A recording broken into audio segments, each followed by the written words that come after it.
এই যে ছবিতে যাকে দেখছেন ইনি হচ্ছেন সিটি কলেজের অধ্যাপক মহিতোষ গায়েন। আপনারা ভাবুন, ভাবতে শিখুন, ইনি কোথায় এসেছেন?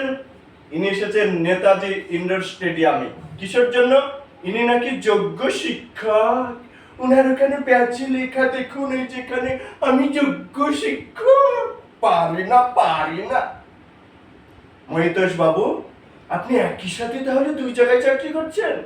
সিটি কলেজেও চাকরি করছেন? কোন স্কুলে একটু বলবেন, সেই স্কুলটা একবার পরিদর্শন করতে যেতাম। আপনাদের মতো এই শয়তান লোকগুলি সমাজের বিশ্বাসঘাতক। আপনারাই সমাজকে পচিয়ে দিচ্ছেন। আপনি অধ্যাপক নামের কলঙ্ক।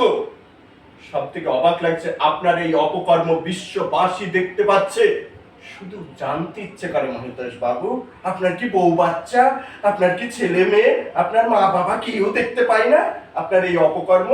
নাকি আপনি ভাবছেন বালিতে মুখ গুজে দিয়েছেন, আপনাকে আর কেউ দেখতে পাচ্ছেন না?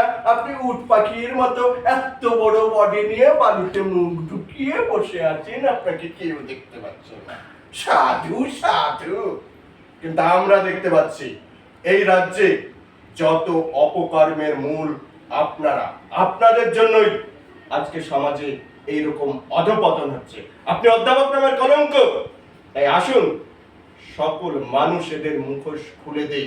আর হ্যাঁ, যারা যোগ্য প্রার্থী ছিলেন, স্কুলের শিক্ষক ছিলেন, তাদের অবশ্যই রাজ্য সরকার চাকরি ফিরিয়ে দিতে হবে। আর অযোগ্যদের স্কুলে ঢুকতে যাতে না পারে তার ব্যবস্থা করতে হবে। এখনো যদি এসএসসি এবং রাজ্য সরকার এই অপকর্ম থেকে বিরত না হয়, ভবিষ্যতে আরো বড় আন্দোলন হবে। আর এটুকু জেনে রাখুন মাননীয়া, আপনার অনুপ্রেরণায় আজ মহিতোষ গায়েন স্যার যে অপকর্ম করলো সেটা ধরা পড়ে গেছে। আপনিও ধরা পড়ে যাবেন, যে কোনো মুহূর্তে আপনার জেল জরিমানা হয়ে যাবে। তাই আসুন সত্যের পথে চলুন।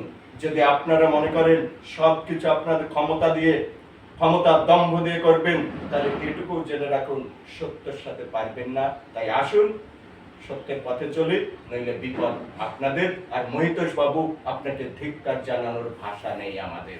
আপনার মুখোশ খুলে গেছে।